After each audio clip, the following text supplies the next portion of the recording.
we're going to show you really quickly how to use a deck of cards to teach Newton's 3 laws of motion. Now, the difference between magic and science is that with science it has to be reproducible, so I'm going to show you how it's done. And as it gets further along with the laws, it gets a little bit harder to do, but again, I'll show you how it's done. So the first law that Newton had is the law of inertia, the idea being that an object at rest tends to stay at rest unless acted upon by another force, and an object in motion tends to stay in motion unless stopped. And we understand that. They just keep going. Now, that's the simple one here. It gets a little more complicated with the second law of motion, force equals mass times acceleration. So these cards, they're very light, but they do have mass. And if you apply a little bit of force to them, you'll get a little bit of acceleration. Not very useful for shuffling, a little bit of force, a little bit of acceleration. Force equals mass times acceleration is the equation. We apply more force, get more acceleration. That's how you shuffle the cards. Force equals mass times acceleration, more force, same mass, more acceleration. Now, for Newton's third law, the idea that you have for every action is equal but opposite reaction, this one's the fun one where you get to do the pick a card thing. So I'm going to have to volunteer. Take a card real quick. And if you could hold that in front of the camera real quick. Alright, and then hand that back to me.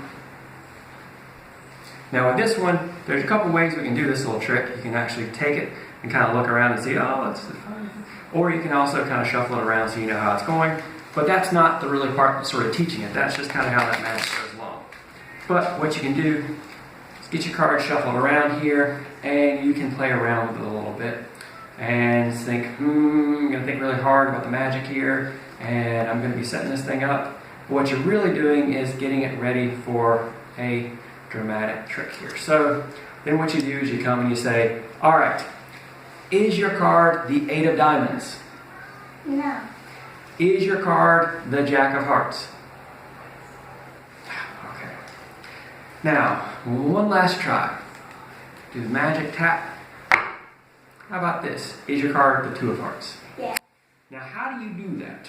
Okay, well, Newton's third law is for every action is equal but opposite reaction. So, first of all, the way you kind of find the card, if you're not good at shuffling it around, is you can have a cell phone. Glass screen that reflects. They hand it to you across there. People used to do this with cups of coffee, things like that, but screens work even better than the coffee does. Now, what you can also do here, though, is take the card and put it in between 2 other cards. What this does is allows a little bit of friction if you put just the right amount in there, and as you bang down on the table bangs back up with equal force, pops the card up. That's how you get your Newton's third law, for every action is opposite, equal reaction. Now, to go around it real quick, you have your Newton's 3 laws, inertia, at rest, staying at rest, in motion, staying in motion until acted upon by another force. Second law, force equals mass times acceleration. You apply the force to the mass and they accelerate.